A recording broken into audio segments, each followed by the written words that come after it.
I'm Jodie, and I woke up this morning literally compelled to shoot and to video. I want to talk to you today about essential ways of interacting with your stylist. It came to me last night that this is like one of the hardest things for us gals. We deal with stylists, and it's not always easy, and we often leave the salon feeling like, ugh, what just happened? I've been thinking about it for years, and I've come up with some tips. It's tricky to deal with your stylist because they are creatives, and they've got to express themselves through your hair, albeit, but they have to express themselves, and so they need the creative freedom to do that. But at the same time, you know, they are working with you, and you want to express yourself, and you want them to help you express yourself. So it's this relationship that has to develop.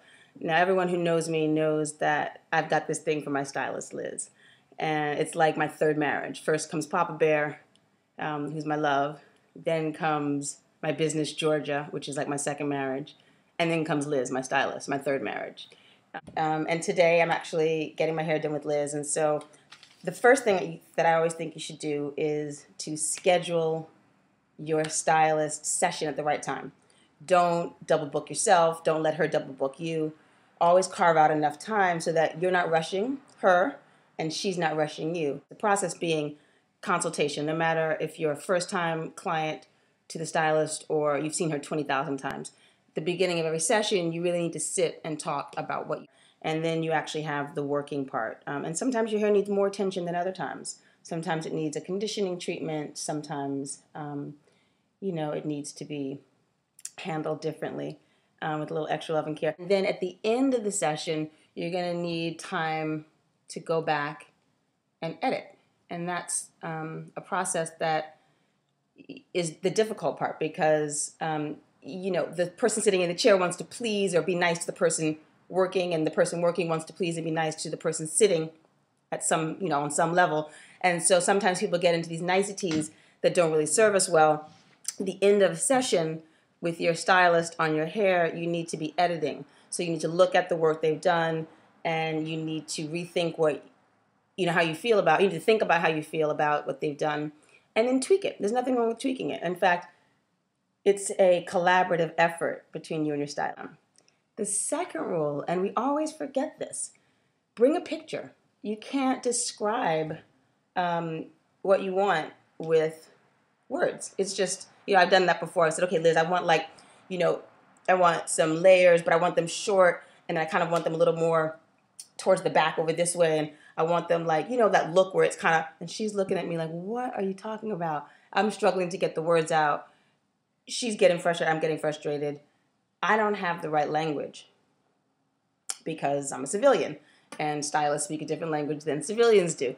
So bring a picture. So as an example, if you want long layers with bang, bring Kate Moss or bring Nicole Richie. So pictures help. Bring a picture or bring your computer or bring your iPad and show your stylist exactly what you're thinking about. And then you can always, interpret that slightly differently and work around it, but at least you have a starting point. And they appreciate that because then they can sort of match and meet your expectation. Let's see, the third thing is have confidence. Stylists want to bully us around sometimes. It's like they, have this bigger than life personality. Every stylist I know does. Liz is, she's a fireball. She's got style, her own personal style. She's got her own opinions, and she is kind of, she's this big personality. And when you sit in that chair, it's very easy to almost sit back, partially because it feels so nice to have someone take care of you, and sit back and be in their hands and be in their care. And also because, it's kind of intimidating. Stylists can be intimidating. So what you want to do is have confidence.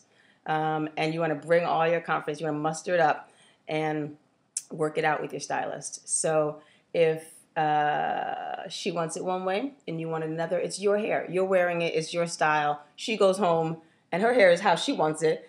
and then you go home and your hair is how she wanted it and not how you wanted it. So you really have to, at the end of the day, with all the time in the world, all the pictures that you can bring, it comes down to having confidence with your stylist, and claiming it. It's your hair, it's your style, and you have to wear it.